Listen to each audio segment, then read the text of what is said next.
எல்லாருக்கும் வணக்கம். ரென்னா வீட்டு சமையலில் இன்றைக்கி காரசாரமான நாட்டுக்கோழி தம் பிரியாணி தான் பார்க்க போகிறோம். இந்த முறையில் நீங்கள் சமைச்சு கொடுத்தீங்கன்னா பிரியாணி ரொம்ப சூப்பராக இருக்கும். எல்லாருமே ரொம்ப விரும்பி சாப்பிடுவாங்க. வீட்டில் உள்ள பேசிக் மசாலா வச்சு நல்லா காரசாரமாக ரொம்ப சுவையாக இந்த நாட்டுக்கோழி பிரியாணி செஞ்சிடலாம். அந்த எளிமையான சுவையான நாட்டுக்கோழி பிரியாணி குயிக்காக எப்படி செய்கிறதுன்னு வாங்க பார்த்துடலாம்.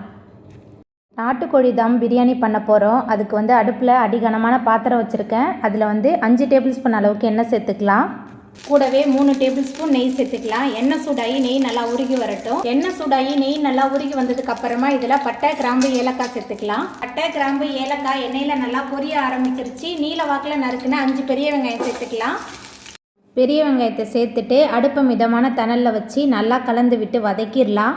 வெங்காயம் எந்த அளவுக்கு நல்லா வதங்கி வருதோ அந்த அளவுக்கு பிரியாணி நல்ல சுவையாக இருக்கும். நல்லா கலந்து விட்டு வதக்கி விட்டுடலாம்.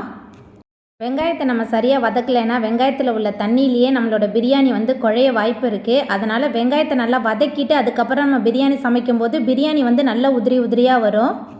நம்ம சேர்த்து வெங்காயம் நல்லா வதங்கி வந்துருச்சு. அதுக்கப்புறமா இதில் நறுக்கி வச்சுருக்கிற பழுத்த தக்காளி 4 சேர்த்துக்கலாம். பழுத்த தக்காளி சேர்த்துட்டு மறுபடியும் நல்லா கலந்து விட்டு வதக்கிடலாம். பிரியாணிக்கு தக்காளி நல்லா பழுத்து இருக்கணும். அப்போ தான் ரொம்ப சுவையாக இருக்கும். நம்ம சேர்த்த வெங்காயம் தக்காளி நல்லா வதங்கி வந்ததுக்கப்புறமா இதில் 6 டேபிள் ஸ்பூன் இஞ்சி பூண்டு விழுத்து சேர்த்துடலாம். இஞ்சி பூண்டோட பச்சை வாசனை போகிற அளவுக்கு நல்லா கலந்துட்டு வதக்கிடலாம். வெங்காயம் தக்காளி நல்லா வதங்கி இஞ்சி பூண்டோட பச்சை வாசனை போயிடுச்சு. அதுக்கப்புறமா இதில் மஞ்சத்தூள் சேர்த்து சுத்தம் பண்ணி வச்சுருக்கிற நாட்டுக்கோழி சேர்த்துக்கலாம். நாட்டுக்கோழி சேர்த்துட்டு கொஞ்சம் நேரம் இந்த எண்ணெயில் முதல்ல நல்லா கலந்துட்டு நாட்டுக்கோழியை வதக்கிடலாம். நாட்டுக்கோழியை இந்த மாதிரி எண்ணெயில் நம்ம வதக்கிட்டு அதுக்கப்புறம் பிரியாணி சமைக்கும்போது பிரியாணி நல்ல சுவையாக இருக்கும். நம்ம சேர்த்த நாட்டுக்கோழி எண்ணெயில் நல்லா வதங்கி வந்ததுக்கு அப்புறமா இதில் மசாலா தூள்லாம் சேர்த்துக்கலாம். 8 டேபிள் ஸ்பூன் அளவுக்கு வீட்டிலே ரெடி பண்ண குழம்பு மிளகாய் தூள் சேர்த்துருக்கேன். இது நல்லா காரசாரமாக இருக்கும். காரம் உங்களுக்கு தகுந்த மாதிரி சேர்த்துக்கோங்க. வீட்டிலே அரைச்ச biryani masala 4 table spoon, 1 table spoon மஞ்சத்தூள் சேர்த்துருக்கேன். அதுக்கப்புறமா பிரியாணிக்கு தேவையான அளவுக்கு கல்லுப்பு சேர்த்துருக்கேன். கூடவே 8 டேபிள் ஸ்பூன் அளவுக்கு கெட்டியான தயிர் சேர்த்துட்டு எல்லாத்தையும் நல்லா கலந்துட்டு வதக்கிடலாம். நம்ம சேர்த்த மசாலா, அதுக்கப்புறம் வெங்காயம், தக்காளி, நாட்டுக்கோழி எல்லாமே சேர்ந்து நல்லா கலந்து வதங்கினதுக்கப்புறமா 1 கை நிறைய கொத்தமல்லி, 1 கை நிறைய புதினா சேர்த்துட்டு மறுபடியும் நல்லா கலந்துட்டு வதக்கிடலாம். எல்லாமே நல்லா வதங்கி வந்ததுக்கப்புறமா இதில் தண்ணி சேர்த்துக்கலாம். சாப்பாட்டு அரிசி எடுத்திருக்கேன். அதனால் 1க்கு 2 கணக்கில் 4 டம்ளர் அரிசிக்கு 8 டம்ளர் அளவுக்கு தண்ணி சேர்த்துருக்கேன். தண்ணி சேர்த்துட்டு நல்லா கலந்து விட்டுடலாம். தண்ணி சேர்த்துட்டு நல்லா கலந்ததுக்கு அப்புறமா ஒரு மூடி போட்டு வச்சு அடுப்பை மிதமான தணலில் வச்சு நாட்டுக்கோழியை 20 நிமிஷத்துக்கு நல்லா வேக வச்சு எடுத்துக்கலாம். குக்கர்லனா நாட்டுக்கோழி 2 விசில் வர அளவுக்கு வேக வச்சு எடுத்துக்கோங்க.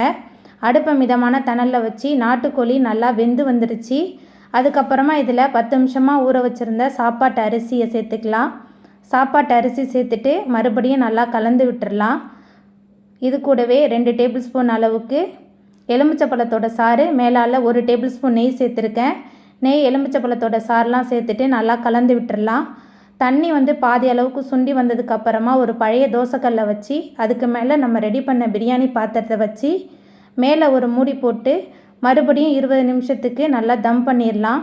20 நிமிஷத்துக்கு அப்புறம் நம்ம தம்மை எடுத்தோமா நம்மளோட சுவையான பிரியாணி அடிப்பிடிக்காமல் நல்ல காரசாரமாக ரொம்ப உதிரியாக சூப்பராக ரெடி ஆகிட்டு நான் கலந்து விட்டு காட்டுறேன் பாருங்கள். கொஞ்சம் கூட அடிப்பிடிக்காமல் பிரியாணி எவ்வளோ சூப்பராக வந்திருக்குன்னு சொல்லிட்டு சாப்பிட்றதுக்கு நல்லா காரசாரமாக ரொம்ப சூப்பராக இருக்கும். ட்ரை பண்ணி பாருங்கள் இந்த முறையில்.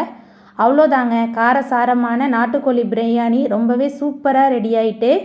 இந்த ருசியான காரசாரமான நாட்டுக்கோழி பிரியாணியை நீங்களும் உங்கள் வீட்டில் செஞ்சு பாருங்கள். இந்த வீடியோ உங்களுக்கு பிடிச்சிருந்தா லைக் பண்ணுங்கள், ஷேர் பண்ணுங்கள், கமெண்ட் பண்ணுங்கள், சப்ஸ்கிரைப் பண்ணுங்கள். அப்படியே பக்கத்தில் உள்ள பெல் பட்டனையும் கிளிக் பண்ணிடுங்க. தேங்க்யூ.